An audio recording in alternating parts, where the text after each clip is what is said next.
Okay, so Congress has passed the National Defense Act. It increases the size of our U.S. Army and Navy. And then we have a reelection campaign. We have another presidential campaign. And Woodrow Wilson is running for reelection against Charles Hughes. In this 1916 election, Wilson is able to get votes from pro war and anti war supporters. He appealed to the anti war supporters and the progressive with his slogan, He Kept Us Out of War. Because, like I said, he is running for reelection. He is the current president. So he has kept us out of war thus far. However, he also appeals to the ones who are pro war because we just talked about the National Defense Act that was passed that increased the size of our U.S. Army and Navy. So he is arguing for preparedness by building up our military just in case we get involved.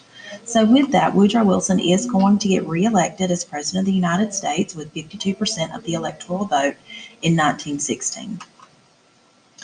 Now, in December of 1916, Germany is going to lead a massive European offensive, and they have decided to renew their unrestricted submarine warfare against the British. They feel like within 6 months they can get the British to give up, and they don't think that the United States can get involved within the next 6 months. So even though they know that it might bring us into the war, they're hoping they can finish it before we actually get involved. So at this point, we're now in 1917. Wilson realizes that we are going to have to get involved in this war.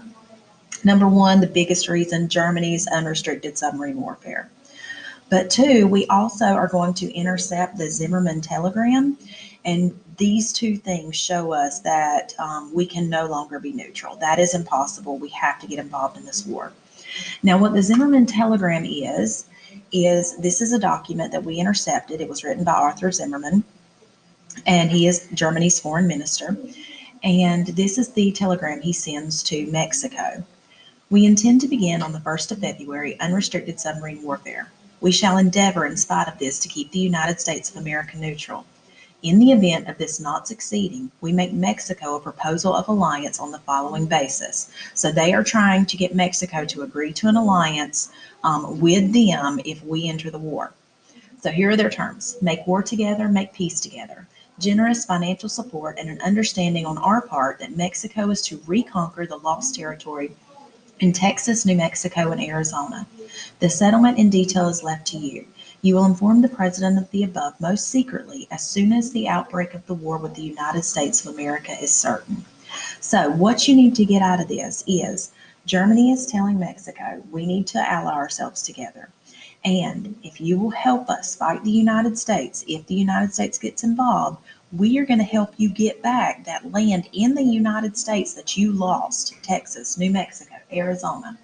So these are their terms. And with that, we have to declare war. April 2nd, 1917, President Wilson is going to ask Congress for a declaration of war to make the world safe for democracy. So we are going to enter into the war in 1917. Germany was doing very well. The Allies were on the brink of defeat. Their U-boats had effectively limited supplies that could get to the Allies. Plus, at this point, Russia is going to pull out of the war. They are going through their own issues, their own civil war. Lenin is going to take over. And so they are going to pull out of the war. And when they pull out of the war, now Germany, instead of fighting a war on two fronts, the Eastern Front is no longer going to be an issue, and they can move all of their military to the Western Front. So Americans are going to be sent over. Wilson named John Pershing to head the American Expeditionary Force. Despite Wilson's preparedness campaign, though, the United States was not prepared for full-scale war. So at this point is when we are going to pass the Selective Service Act. The Selective Service Act requires men to register for the draft. 24 million men registered, and 2.8 of these were drafted to fight in the war against Europe. African Americans were also subject to the draft, and they fought in World War I also. However, they fought in segregated units.